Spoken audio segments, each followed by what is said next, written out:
Hey, it's Marina Desiree, and this is my vocabulary lesson plan. This is for 2nd grade, and the teacher objective is to determine or clarify the meaning of unknown and multiple meaning words and phrases based on grade 2 reading and content, choosing flexibly from an array of strategies. First off, for our review, we are going to review how to use a dictionary to find the definition of an unknown word on the smartboard. I think it's great to show them a video how to use the dictionary because we're jumping into vocabulary words and we got to find the meanings, and the easiest way to do that is to look them up in a dictionary.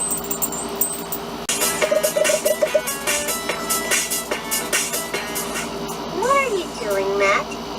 Granny asked me to pack a bag with some of her stuff, but Matt, you packed some stuff she didn't ask you, and almost nothing of the stuff she did. I'm following the list. Are you sure she asked you to take the toy leopard, the pulses, and the kitten? I think it's odd. When you don't know the meaning of a word, you should look it up in the dictionary, as our teachers taught us. Does anyone know the way words are organized in dictionaries? I do. They follow the alphabetical order. Let's revise the alphabet. A, B, C, D, E, F, G, H, I, J, K, L, M, N, O, P, Q, R, S, T, U, V, W, X, Y, Z. Good. If I need to look up the meaning of two words in the dictionary, for example, whole and whole, They begin with the same letters. so if the first letter is the same, you should pay attention to the second one. If the second letter is the same, we pay attention to the third. And if the third is the same, we look at the fourth. In the case of whole and whole, which word will appear first in the dictionary? Whole, since letter L comes before letter M in the alphabet. Very good. And what about considerate and considerable?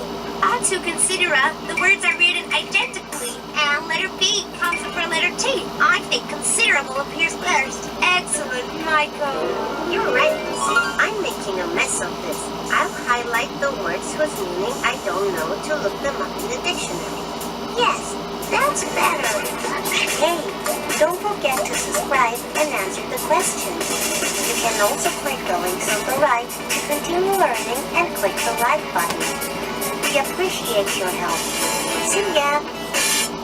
The questions I would ask would be, what is a definition of a word? The definition of a word is a meaning of a word that can be found in a dictionary. How can we find the definition of a word if we don't know the meaning? Well, if we don't know the meaning and we're looking for the definition, then we would get a dictionary, look up the word that's in alphabetical order, and find the meaning, and that would be the definition. Is there a definition for every word? Yes, if the word is in the dictionary, there is a definition for that word. The purpose or importance of the lesson is to prepare students to master reading and identify unknown words within a text of literary works to create lifelong readers. Last week, we learned how to analyze unknown words and relate them to others to find their meaning. This week, we're going to identify unknown words within context and produce meanings of those words. Tomorrow or the week after, we will discover different ways to identify words within a text that are unknown and produce their meanings. Our objective is to have the learner determine or clarify the meaning of unknown and multiple meaning words and phrases based on grade 2 reading and content, choosing flexibly from an array of strategies. For our motivation, we are going to be reading the book Song and Dance Man by Karen Ackerman. I'm not going to actually read the book, but I'm going to tell you the words that we chose from this book that we'll be using for our activities.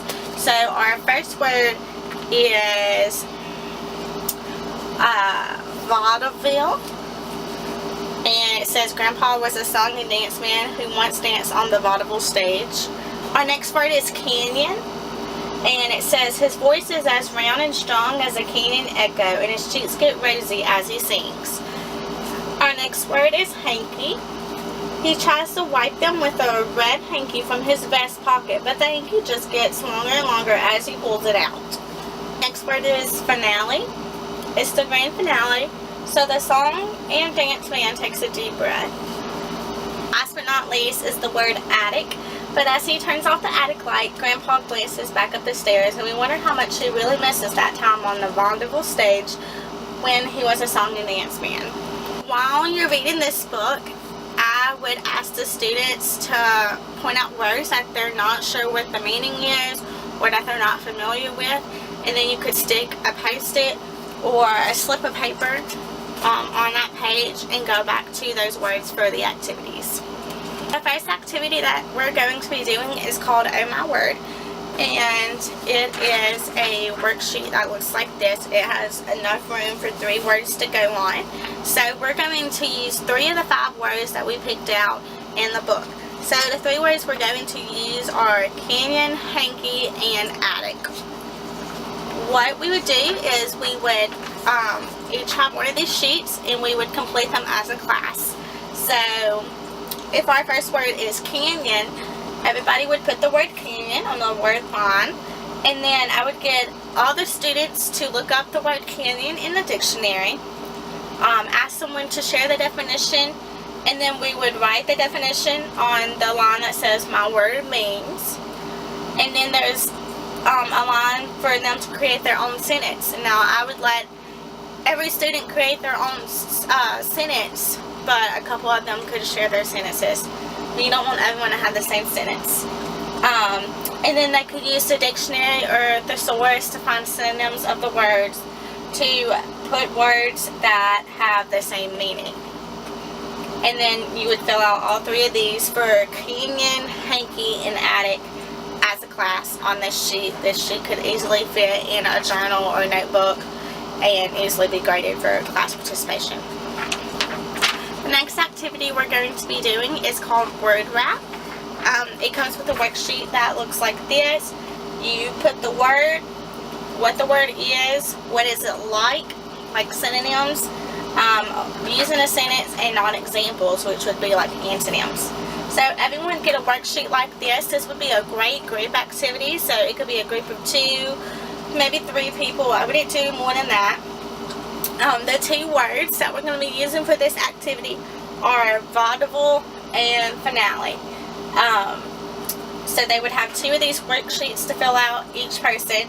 They would write the word, and they would use a dictionary to write what it is, which is the meaning or the definition.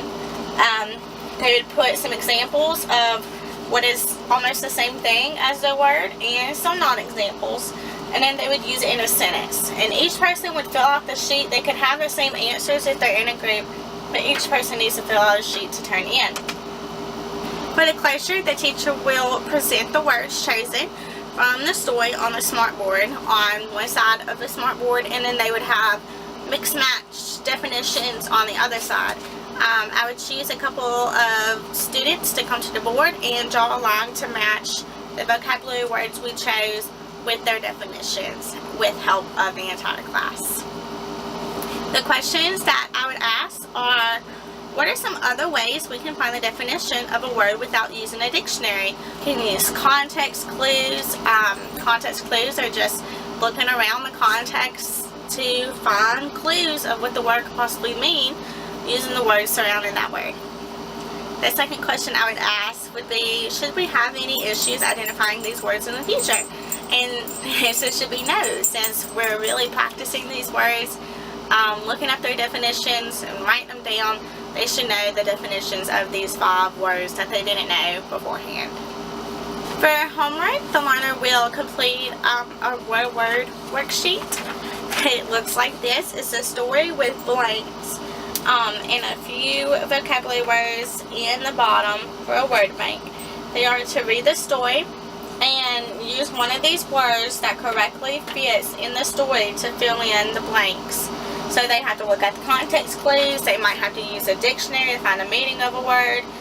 They may not know the meaning of all of these words, but if they look up the meaning, then they could easily fill in the words for the blank to make the story make sense.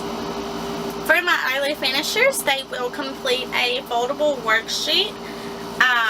It has room for 3 words. So they are to take the story that we're reading for the week, the class story, and they are to reread it, find 3 words that they're not sure what the meanings are or they've never seen them before.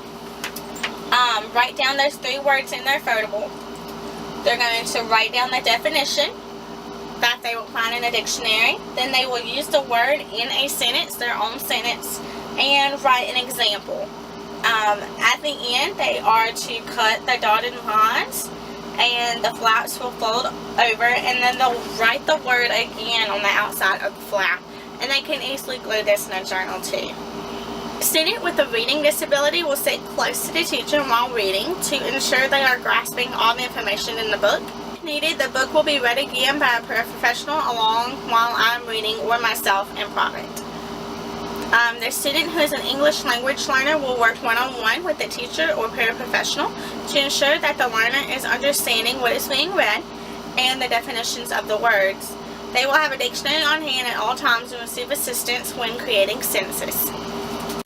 Remediation. When free time is available, students who need extra practice will work with the paraprofessional or myself. We will reread the book read earlier to the class and find more words which the students are not familiar with. We will fill out the worksheets together, and I will ask the students to make sentences using the words and share them with the other students who need remediation. For enrichment, the learner will complete the word-wise activity using a book from the classroom library.